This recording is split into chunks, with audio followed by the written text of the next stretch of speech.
membahas tentang bernafas bohong. Yang ikut SM1 dia, ada yang ikut SM1 pagi? Oh sedikit ya. Kalau ikut SM1 nanti terus ikut SM3 maka temanya sama ya. Tetapi yang membawakan lain ya pasti ada berkat yang lain ya. Tuhan titipkan berkat-berkat. Jadi meskipun datang berkali-kali firman Tuhan berbicara itu tidak sama ya. Yang itu mungkin makin dikuatkan, yang lain juga Tuhan memberikan hikmat lebih lagi ya. Ini tentang bernafas bohong. Siapa yang nggak pernah berbohong di sini? Angkat tangan yang nggak pernah bohong. Ya nggak ada ya. Semua rata-rata pernah berbohong ya. Apalagi adik-adik yang ini 3 orang yang di samping ini ya.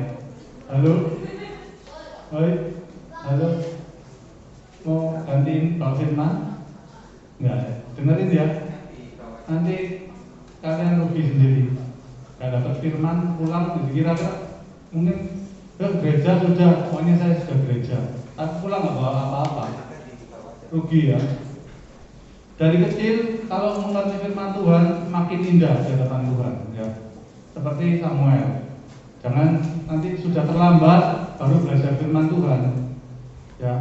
Tetapi mari dari kecil kita belajar. Ya mungkin kalau yang sudah besar baru tahu Tuhan, ya tetap bersyukur puji Tuhan. Tapi kalau kalian dari kecil sudah diajari untuk mengerti firman Tuhan, bersyukurlah kalian. Apalagi kalau kalian melakukannya ya, maka Tuhan akan pakai kalian. Ya. Tapi kalau orang yang sukanya ini bernafas bohong, ya kadang-kadang ada orang itu ya anak di sekolah mulai kecil sudah biasa bohong. Pertama bohong belajar di mana? Di rumah. Ya, ditanyai orang tua, jawab bohong. Ya, nanti gak apa-apa ya. Terus besok bohong lagi. Ya, terus enak ya bohong biasa jadi nggak dimarahi sama papa mama ya. Terus di sekolah juga bohong. Jadi setiap hari berbohong. Makanya firman Tuhan mengatakan ini bernafas bohong. Yaitu firman Tuhan itu luar biasa. Sudah mengetahui terlebih dahulu. Ya, kalau bohong itu biasanya nggak mungkin sekali, akan diteruskan berkali-kali, bahkan dikatakan bernafas bohong. Ada adik-adik yang hari ini bernafas, besok nggak bernafas, nanti besok lusa bernafas lagi. Nggak ada kan ya? Semua bernafas ya. Ini kalau bernafas bohong, setiap hari itu berbohong ya. Ini bahaya. Nah kita baca ayatnya di Amsal 19 ayat yang ke-9. Membacakan Amsal 19 ayat yang ke-9.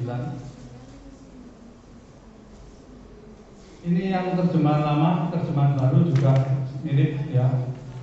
Seorang saksi dusta tiada akan terlepas daripada hukum, dan seorang yang bernafas bohong itu akan binasa kelak.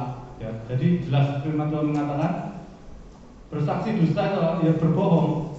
Mungkin ada kejadian sesuatu, terus dia bercerita tidak sebenarnya atau membela salah satu pihak karena diberi hadiah atau sesuatu ya. Itu firman Tuhan mengatakan tiada akan terlepas ya, nggak mungkin lepas ya. Kayaknya sekarang mungkin nggak ketahuan ya, tapi manusia hidup itu ada Tuhan juga yang melihat. Tuhan adalah hakim yang adil ya, dia tidak mungkin salah keliru ya.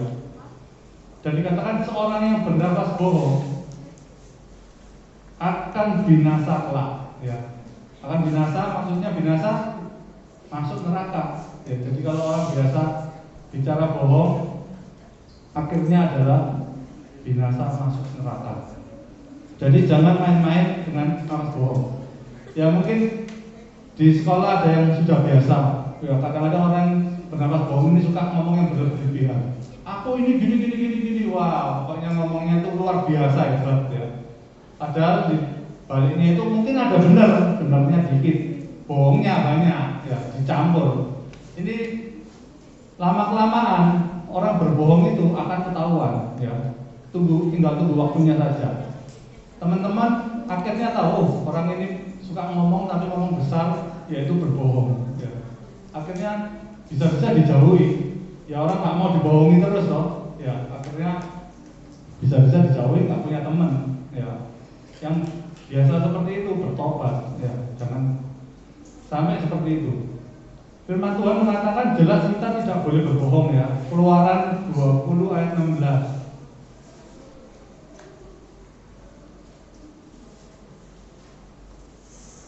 Ini dari hukum 10 perintah Allah, ya. Keluaran 20 ayat 16. Jangan mengucapkan saksi dusta tentang sesamamu, ya. Jadi ini boleh dikatakan tidak boleh berbohong, ya. Jelas sekali, ya. Apa baiknya bohong? Ya, tidak, ya. Biasanya mungkin supaya keadaannya baik-baik saja berbohong, ya. Kita banyak lihat nanti contoh, ya. Tetapi kita lihat pertama, kalau berbohong itu mengikuti siapa, ya? Seperti siapa? Nah, seperti setan, iblis. Ayatnya tahu, ya? Pintar-pintar di sini. Tahu nggak? Kalau tahu tak kasih ajian.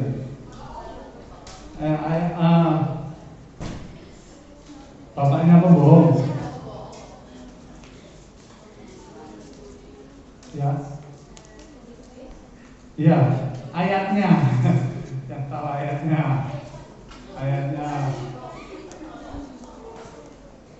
Ayatnya bapaknya pembohong. Nah, itu sudah jelas kan kalau sering baca. Itu sering keluar dari firman Tuhan, sering keluar. Soalnya ayatnya gampang, ya.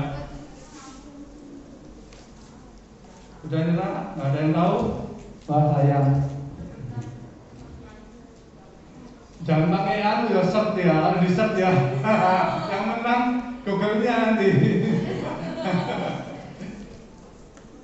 Yohanes 8 ayat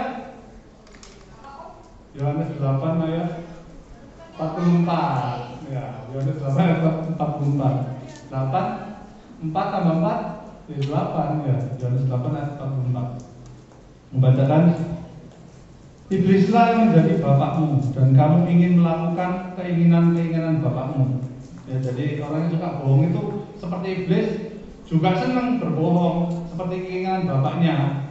Ya, ia adalah pembunuh manusia sejak semula dan tidak hidup dalam kebenaran. Sebab di dalam dia tidak ada kebenaran. Apabila ia berkata dusta, ya dusta itu sama dengan bohong. Ia berkata atas kehendaknya sendiri. Sebab ia adalah pendusta dan bapak segala dusta. Ya, jelas, ya. Pembohong itu bapaknya namanya bapak iblis. Ya, nanti kalau mati ya diminta bapaknya. Ini pembohong kok. Ini tempatnya ya sama-sama saya di neraka. Mengerikan sekali. Ya, firman Tuhan sudah mengatakan bahwa pembohong itu binasa kelak, ya, bersama-sama iblis di neraka. Ya, kata setiap apa yang kita katakan, ya, lama-lama itu Om sudah katakan, ya, teman-teman itu pasti lama-lama mengetahui. Kalau teman-teman nggak mengetahui, ya Tuhan adalah hakim yang adil yang pasti akan mengetahui, ya. Kita lihat juga Roma 2 ayat yang keempat. Roma 2 ayat yang keempat. Maukah engkau menganggap sepi kekayaan kemurahannya, kesabarannya, dan kelapangan hatinya? Tidakkah engkau tahu bahwa maksud kemurahan Allah ialah menuntut engkau kepada pertobatan? Ya. Jadi mungkin adik-adik, ya, aku berbohong nggak apa-apa, nggak rasa apa-apa, nggak ada apa-apa, ya. Atau berbuat salah tapi nggak ada apa-apa, Tuhan juga nggak marah, nggak hukum aku, ya. Itu karena kemurahan Tuhan. Itu ada batasnya. Jadi mungkin adik-adik berbohong terus, tapi nggak dihukum-hukum, ya. Tapi suatu saat pasti akan kena batunya. Apalagi kalau sudah besar, suka berbohong, wah bisa-bisa masuk penjara, ya. Itu bisa dihukum karena menipu, ya, itu bisa diadili, ya. Jadi firman Tuhan mengatakan kalau kita belum nggak kena apa-apa itu karena kemurahan Tuhan. Ya, biarlah cepat-cepat bertobat. Ya, kalau nggak bertobat ya lama-lama pasti kena. Bahkan kalau nggak kena, wah aku nggak kena sampai terakhir mati nggak kena. Ya kayak orang bilang luput terus ya. Wah luput terus, padahal itu kemurahan Tuhan. Tapi setelah mati nggak mungkin lolos, nggak mungkin luput. Ya. Jadi hati-hati, mulut ini perlu dijaga sesuai dengan firman Tuhan. Kita mau belajar dari kecil sudah biasa sesuai dengan firman Tuhan.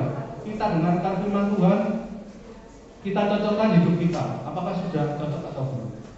Ya Tuhan akan berbicara, oh kamu masih kurang ini. Ya kita turuti. Gak boleh berbohong, jangan berbohong. Kalau hari ini khusus untuk berbohong, ya firman-Nya belajar ya, jangan berbohong. Nanti ketemu lagi firman yang lain, kita belajar lagi. Kalau kita lakukan itu terus, menjadi kebiasaan, ya, menjadi kebiasaan. Waktu kita melakukan ada bohong, itu langsung gak enak. Waduh, Tuhan ampun Tuhan, langsung cepat dibereskan.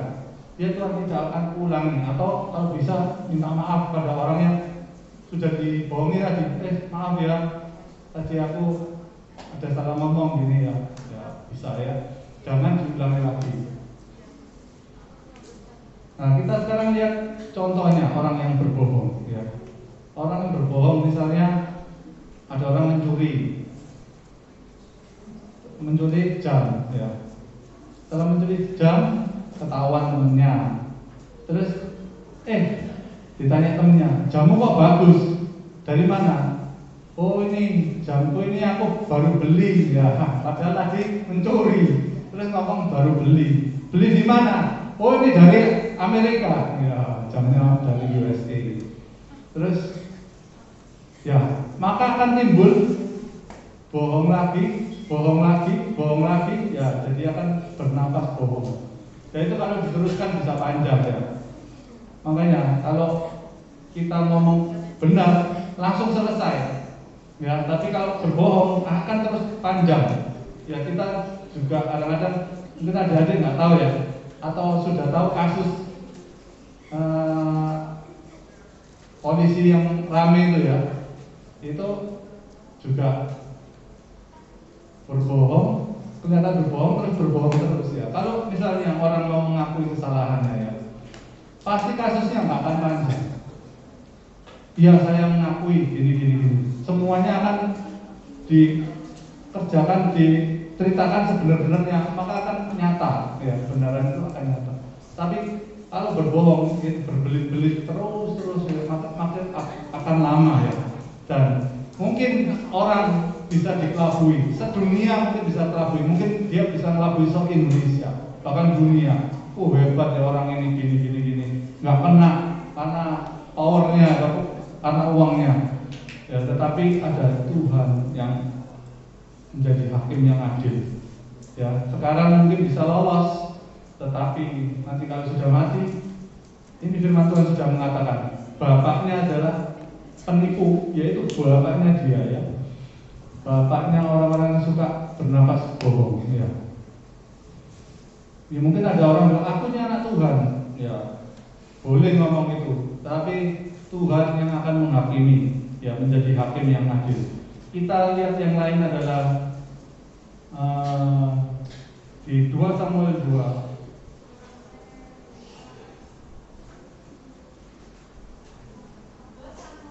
2 Samuel 2, kalau sudah boleh dibacakan yang temu ayat 9 dan 10. 2 Samuel 2 ayat 9. Ya, bacakan. Ya, boleh. Ya. 9 dan 10.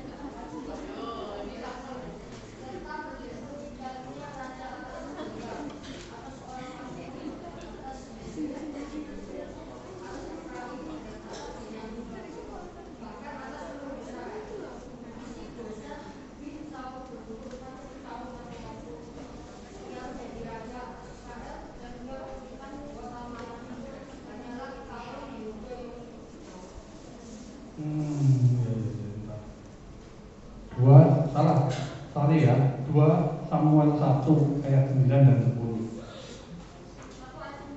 Ya, ayat 9 dan 10. 2 Samuel 1 bukan 2. Aku lalu katanya kepadaku, boleh, ayo silakan. Ya, yang keras ya, yang agak keras.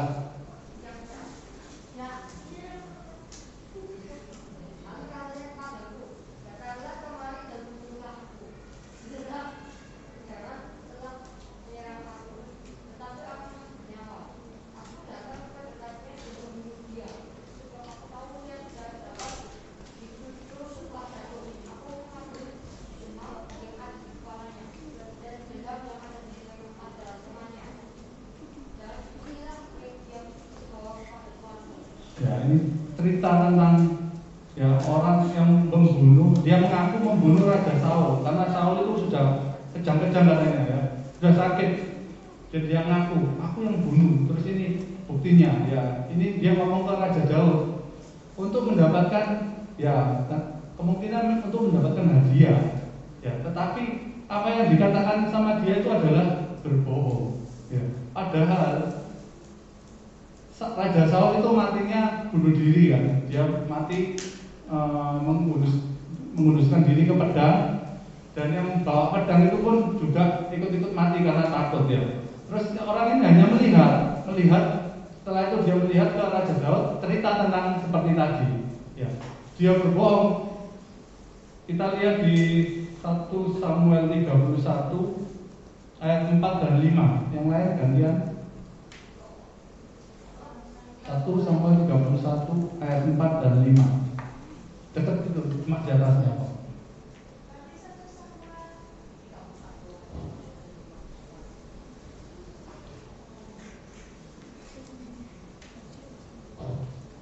Ada yang bisa ketemu? Kalau enggak, membacakan.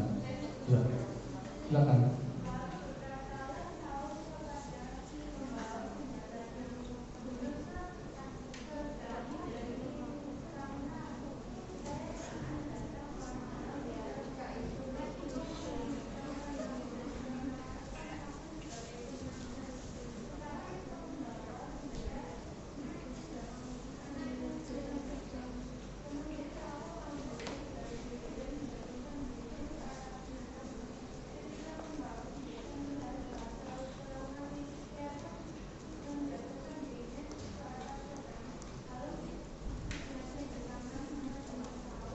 Ya, ini jelas sekali bahwa Saul matinya bunuh diri ya.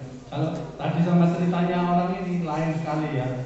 Nah, kadang-kadang ada orang menceritakan berbohong untuk mendapatkan sesuatu. Mungkin ceritanya ya seperti ini, cuma ada kejadian yang lain.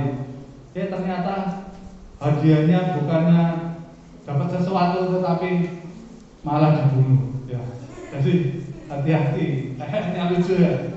Karena berbohong tapi malah mati. Karena berbohong malah bisa-bisa masuk ke dalam penjara ya.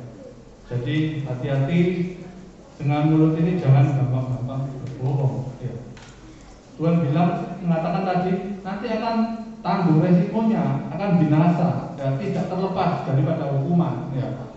Itu akan terjadi. Dan firman Tuhan itu ya dan amin. Mungkin kadang-kadang lolos. Itu lolos karena kemurahan Tuhan yang sudah katakan. Supaya bertobat, bukan supaya lolos terus hebat jadi pembohong mulut, bukan, tapi supaya bertobat. Pembohong pun ya Tuhan tetap mengampuni asal mau bertobat dengan sungguh-sungguh. Meskipun bohongnya sudah sangat besar sekali, tetap Tuhan mau mengampuni kalau orang itu benar-benar minta ampun. Contohnya siapa? Ada pembohong ini sudah pakai sumpah bohongnya. Ada yang tahu? Enggak. Ini tak sengaja tak kasih sedikit. Kalau ada yang bisa jawab nanti dapat lagi atau minggu depan. Nah, kalau kasih tahu ayatnya nak ketahuan. Orang ini bohong pakai sumpah. Ya. Ya. Tapi Tuhan ampuni. Meskipun dia berbohong.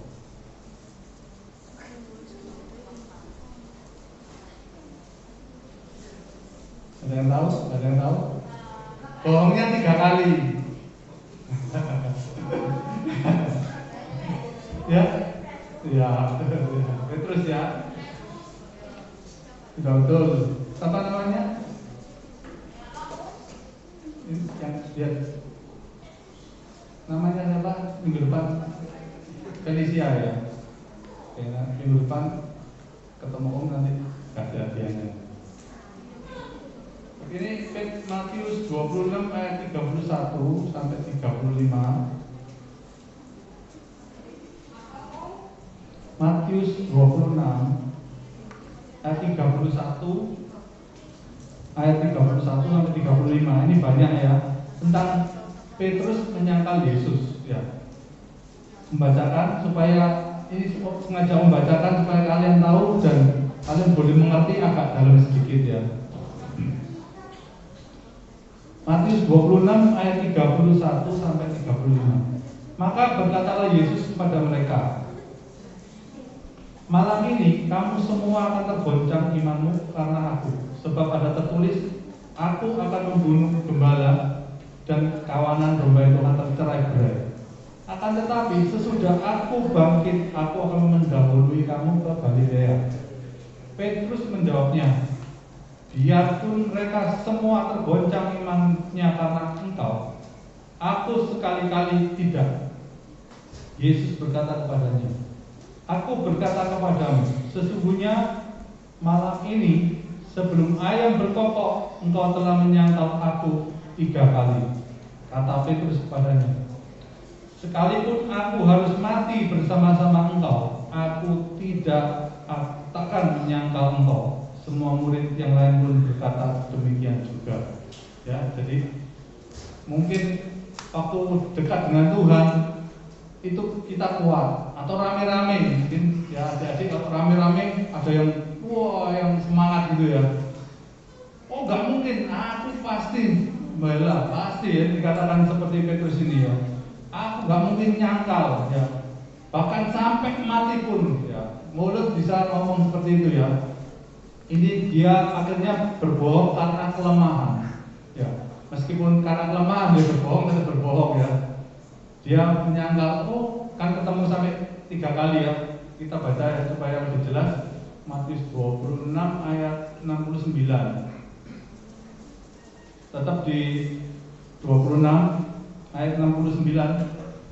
Sementara itu Petrus duduk di luar di halaman, maka datanglah seorang hamba perempuan kepadanya, katanya, engkau juga selalu bersama-sama dengan Yesus orang Galilea itu.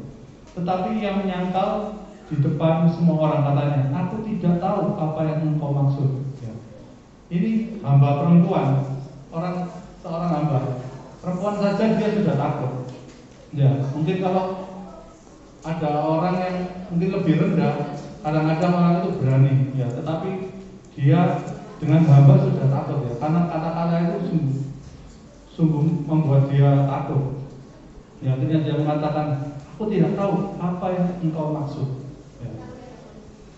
Yang 71, ketika ia pergi ke pintu gerbang, seorang hamba lain melihat dia dan berkata kepada orang yang ada di situ, orang ini bersama-sama dengan Yesus orang Nazaret itu.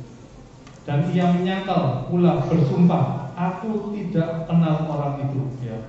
Yang tadinya begitu kuat iman rohaninya, sampai mati pun aku tidak akan menyangkal ya. Tetapi sudah kena hamba perempuan, sudah dia takut ya. Ada orang tanya lagi, hamba yang lain, dia juga takut, bahkan menyangkalnya itu dengan sumpah. Sumpah supaya apa? Supaya kuat omongannya dia ya. Jadi bohongnya itu supaya kuat ya. Sudah bohong, diperkuat lagi ya. Tidak lama kemudian orang yang ada di situ datang kepada Petrus dan berkata, pasti engkau juga salah seorang dari mereka. Itu nyata dari bahasamu. Maka mulailah Petrus mengutuk dan bersumpah, aku tidak kenal orang itu. Dan pada saat itu berkokoklah ayam ya. Jadi yang ketiga ini lebih lagi, dengan kutuk juga dengan sumpah. Jadi kadang-kadang ya, karena ketakutan yang sangat orang berbohong, berbohong ya, itu semakin dalam bohongnya ya. Maka teringatlah Petrus akan apa yang dikatakan Yesus kepadanya, sebelum ayam berkokok engkau telah menyangkal aku 3 kali. Lalu ia pergi keluar dan menangis dengan sedihnya ya. Anak kelemahan bisa saja terjadi ya, tetapi setelah kuat, setelah bertobat dengan sungguh-sungguh ya, bangkit ya, jangan terpuruk di dalam dosa. Mungkin ini tentang bohong, mungkin dosa yang lain, karena Yesus adalah pelepas dosa. Dosa apapun adik-adik yang adik-adik lakukan, bertobat ya, terus bangkit, mari menjadi laskar Kristus yang luar biasa. Mulai dari kecil ya, terus mau dibimbing ya, meskipun kelihatannya cuma ke gereja ya, tetapi rohani kalian dibimbing di sini ya, diperkuat ya.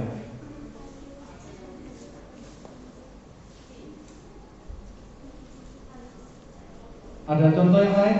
Mungkin adik-adik tahu contoh yang lain yang suka berbohong? Sebentar lagi akan selesai, cuma akan menanyakan di firman Tuhan ini di Alkitab, ada yang tahu tokoh lain yang berbohong?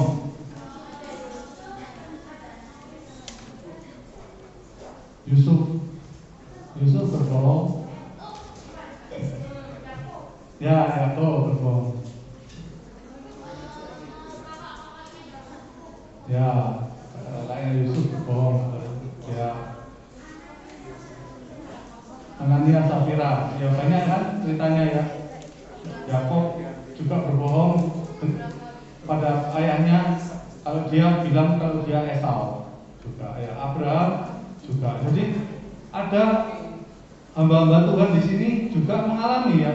Jadi tapi bukan untuk dicontoh ya adik-adik, tetapi untuk kita pelajari kenapa bisa berbohong ya, dan kita hindari apa yang baik kita ambil dalam firman ini, tetapi yang jelek ya, atau yang kurang, yang tidak sesuai kita buang ya.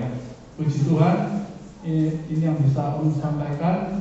Biarlah ya adik-adik makin hari makin dikuatkan ya di dalam sekolah minggu ini, yaitu ibadah pada Tuhan ya. Puji Tuhan. Mungkin ada pengumuman? Ada ya. Oh, minggu depan KKR. Oh ya, minggu depan adik-adik datang ya. Nanti Om Chandra akan memimpin dalam KKR ya. Biarlah iman rohani adik-adik dikobarkan ya. Makin mendekat pada Tuhan. Kalau sudah mengenal Tuhan, maka ya hidup akan lain dan menjadi luar biasa. Meskipun kelihatan biasa-biasa saja, tapi bukan biasa. Ya, puji Tuhan. Haleluya. Hidupku menanti firman-Mu, Padamu sertai tiap langkahku. Kau bersamaku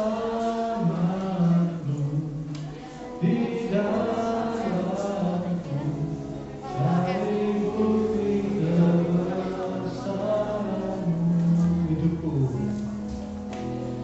Hidupku mengenali firman-Mu, tanda mujizat sertai tiap langkahku. Kau bersamaku di dalamku, cari bukti kebesaran-Mu. Saya mohon Umedin untuk berdoa mengakhiri. Hidupku menanti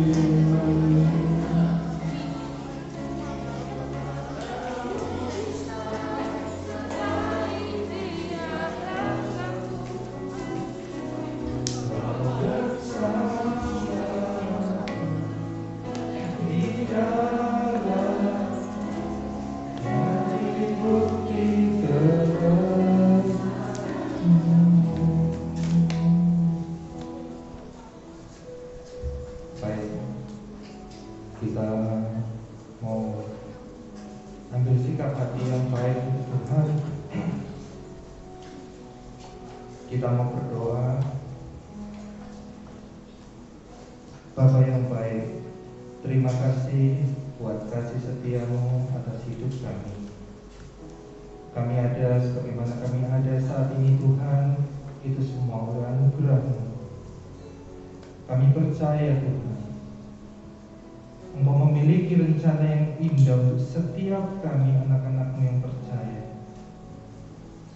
Tuhan, terima kasih buat kasih setiamu.